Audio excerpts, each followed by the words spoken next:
gotten something right, DeMarco, when a professional like Steven Nelson, who is joining us right now, says something like, "You got me with your tease." That makes me feel very good. Yeah, That's I'm part of the in. radio business. DeMarco, get ready to roll your eyes, my friend. Okay. You've heard me do this before. Yes.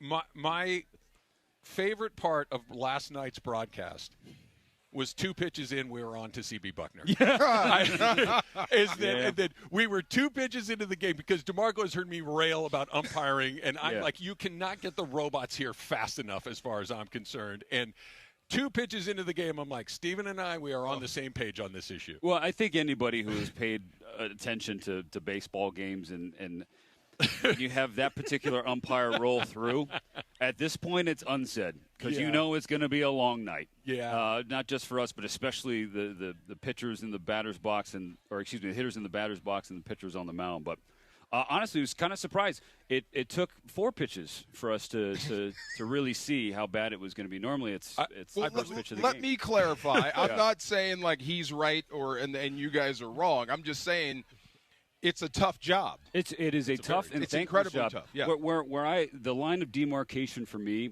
is when you have the characters who sort of arrogantly make it about themselves, and I think he is one of those guys. He's been that way forever, and that's why, again, it's just unsaid. Didn't want to make it a huge bit throughout the broadcast because it's hard not to when he keeps missing them. It is hard. It is hard.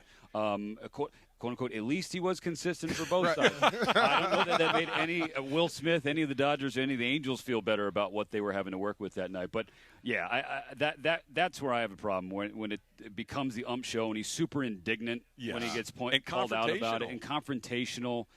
But hopefully last night helped his jersey sales. Yeah. I know that's well, I did like, and we'll move on to other things, but I believe EK said something along the lines of, well, yes, he has been a veteran umpire. He's a veteran umpire who has been a veteran umpire. I enjoyed that a great deal. Oral mentioned when we were speaking with him last segment that, you grew up in Southern California. Yeah. And you obviously wanted a career in this for a very long time. I can't imagine that you didn't listen to a lot of Vin Scully when you were a younger person. What is it like to sit where he sat and do what he does? Nobody replaces Vin, and it's impossible. But to have the job that Vin had, the responsibility, the pleasure, the everything that comes along with doing what he did. Yeah, speaking seriously, it's a super heavy thing. Like the responsibility, the weight of the headset, you feel it every day because you walk into the press box and it says Vin Scully press box, and then you hang a left turn, and the first booth on the right is where he used to sit. Now, honestly, going back a couple years when I took the job, that made it easy because it's like Vin Scully, Joe Davis, can't touch that. Yeah. So now I could just be myself. And now, in hindsight, I say that first 2023 season, I did feel like I was trying to be the broadcaster that I thought Dodger fans expected and wanted. And so that's not a good thing because then you're not being yourself. And that's the whole thing. Whenever we talk to young broadcasters or fans, you have to find your voice and do your thing. And I appreciate Oral, not just because of the words he said on the air with you guys that I paid him handsomely for, but because throughout that first season, he was truly like a big brother in trying to help me calm down and slow the game down so I could be myself. And I feel like I've gotten there better the last couple of years as, kind of settling into the chair, so to speak. But, yeah, you don't want to disrespect the lineage of that booth. And there are times where – because if you guys know me, like, I'm comfortable living off the rails. And there are times where I'm working with O or EK and I'm drifting there, and then the voice in my head will say, "This is Vin Scully's headset, you clown! Stop!" And then we kind of get back on track. But that's sort of how I've approached this job, but just with a ton of reverence. I've never heard that. The headset is heavy. It is. Yeah, I've never heard that before, and it makes perfect sense. All right, I have a question for you. So, Dodger fans, Oral said this earlier. Dodger fans are worried. Are they worried or are they mad? Are they upset? No one likes to downsize, and it seems like you have to downsize expectation with how the team has been performing. So should they be worried or should they be PO'd right now? Well, I hesitate to be the arbiter of emotions. I think people should feel how they should feel because those are valid, frankly, with the summer that we have seen. It's not just a 1 week stretch, a 1 series stretch. This has gone on, going back to the beginning of July. And so your feelings at this point are valid. I can't argue that, and I won't argue that. I would say, if you listen to the Freeway Series, EK is the eternal optimist, right? He is and it's not just because he's a Dodger legend and he now works for the team. He says it's not just because I'm getting a paycheck. He genuinely feels that when push comes to shove in October, in a short series, in a 7-game series, he's going to take the Dodgers. Now, I think that can be true. At the same time, you can have justifiable criticisms of what we're seeing from this baseball team right now. And so that's why I say, however you feel, I'm not going to argue with you. That is fair. You don't like what you're seeing from the bullpen? They don't like what they're doing in the bullpen. You don't like what you're seeing with the bases loaded or runners on base? They don't like what they're doing in those spots as well. And so, again, it's just, one of those times in a baseball season, and unfortunately this is longer than we are accustomed to watching the Dodgers. Are we spoiled? Absolutely. But this is just one of those stretches where things they're not playing well. They're playing sloppier than the Dodgers typically do, and things aren't going their way. I think we saw the ball bouncing against them this series most especially. So however fans want to feel, I think that's totally fair. Dodger broadcaster Steven Nelson joining us here at Legends Attic in Claremont. Will Smith will be joining us coming up in just a little bit. Kirsten Watson as well. Maybe the fact that the race has tightened up the way that it has would have answered this question anyway. But go back to the last time the Dodgers and the Padres played each other. It got very chippy. Guys are getting knocked down. Dave Roberts, Mike Schilt going at each other behind home plate and all the stuff that comes along with it. And I thought at the time, fast forward, we'll see what the race looks like, but it's baseball, man. There's scores to be settled. This is the way that baseball gets played. But with it tightening up, Steven, do you think that stuff gets shelved and it's about winning the game on any given night? No, I think it all gets ratcheted up. Do you? Yeah, I do. Because I think if you got a fastball that runs in on Fernando Tatis, I think the Padres are going to react to it. I just do. And that was to me the unfortunate part of that last series. And I've, in my days at MLB Network, had a good relationship with those players there. But I thought some of their quotes, especially after Game 1, Manny Machado talking about Andy Paz. If we want to hit somebody, we got some big dogs over there. Yeah. Super unnecessary. And really that turned things up to a point that it really didn't need to be. I understand Padres' frustrations, Fernando Tatis' frustrations, seeing a lot of pitches inside.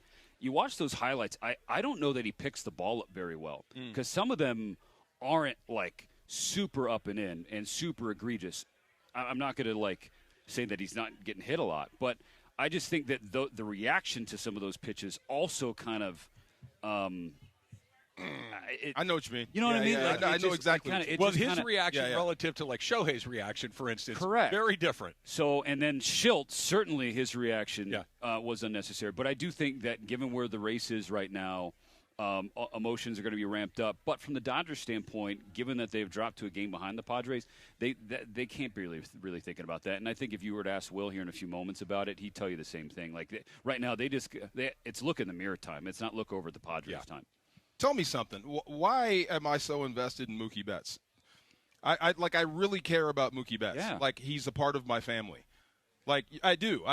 When everybody you want him to do so well, and when you just want him. I don't know why I'm so connected to Mookie Betts right now. There's a magnetism to him, and that's part of the magic of Mookie. He's had that his entire career. Because I think you see a guy who's not a first round pick. He was a 5th round pick, and you see his stature, and I think there's something endearing about that, empathetic, because you want to see some of yourself in him. He's sort of an underdog in this game, He's a regular-sized person. And that's a huge part of it. And he's a regular dude. I mean, there'll be games. He'll have a monster game, and Kirsten Watson will be on the field interviewing him and be like, Mookie, what did you see tonight? Mookie, he answers it as real as anybody in baseball.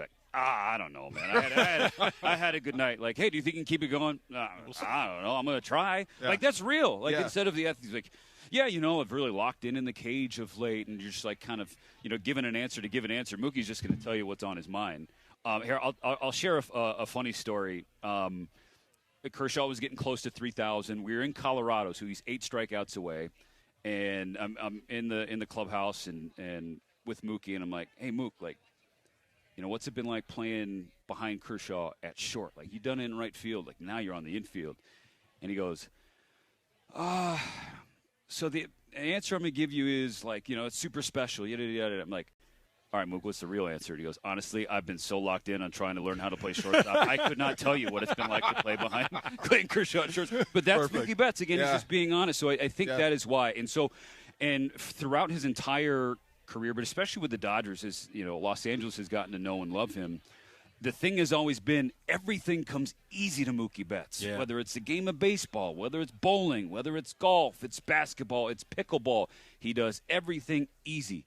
And for the first time, you're seeing that tested and seeing how that has impacted him, and somebody that you are emotionally invested in, how it has become an emotional ball and chain for him the last 3 months. And you feel that. And so I think that is just sort of the emotional connection that Mookie has established with the Dodgers in his time here, and thankful to see him kind of pull himself out of it and sort of let his internal personal expectations go and just play ball, and as he put it, try to help the boys win. Dodger broadcaster Stephen Nelson joining us here on Trav and DeMarco.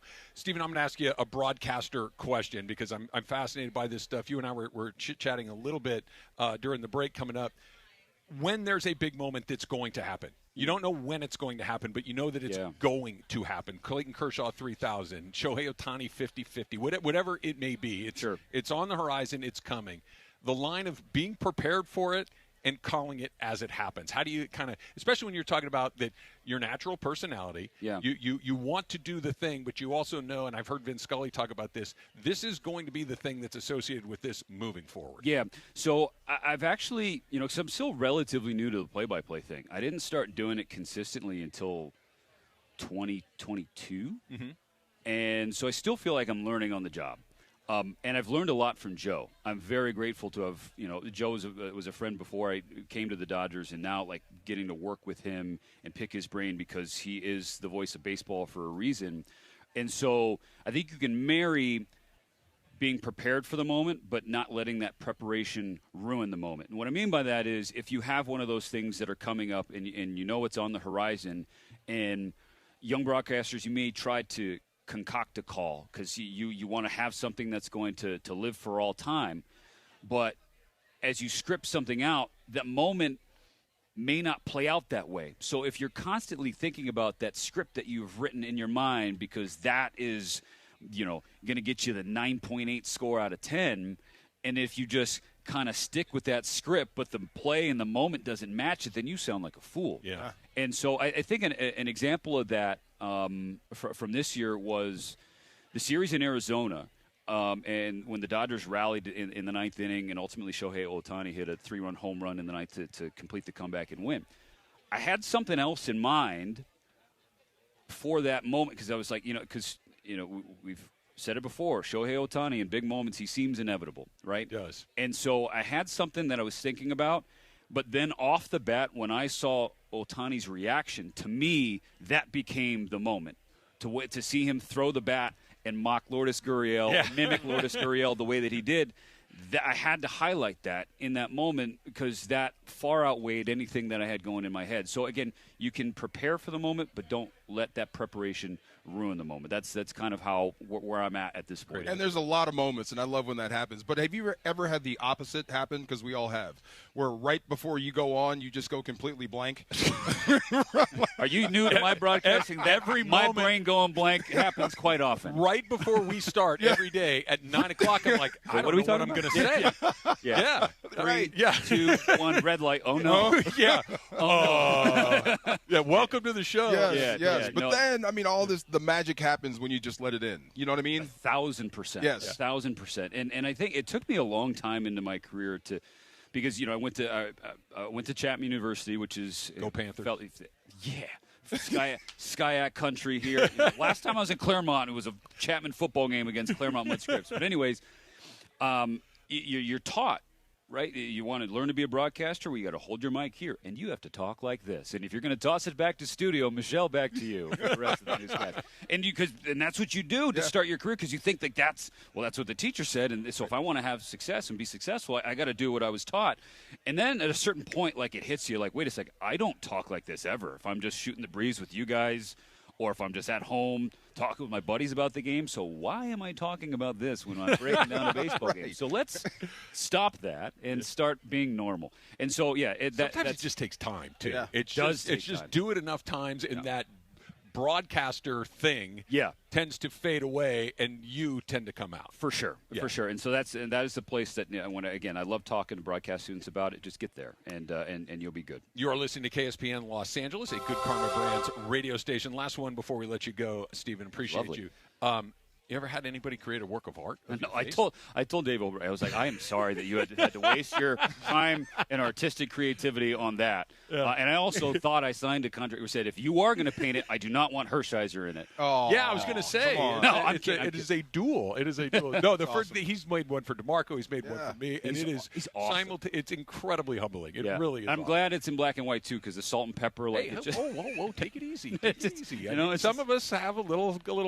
Pepper thing going on. Let's go. That's what I'm saying. All right. Stephen Nelson, of course, you can catch him during the Dodger game. Stephen, it's a real pleasure. It's nice to meet you. Thank you so much. Appreciate you guys. Appreciate Thanks so much. Thank you, everybody. All right, another member.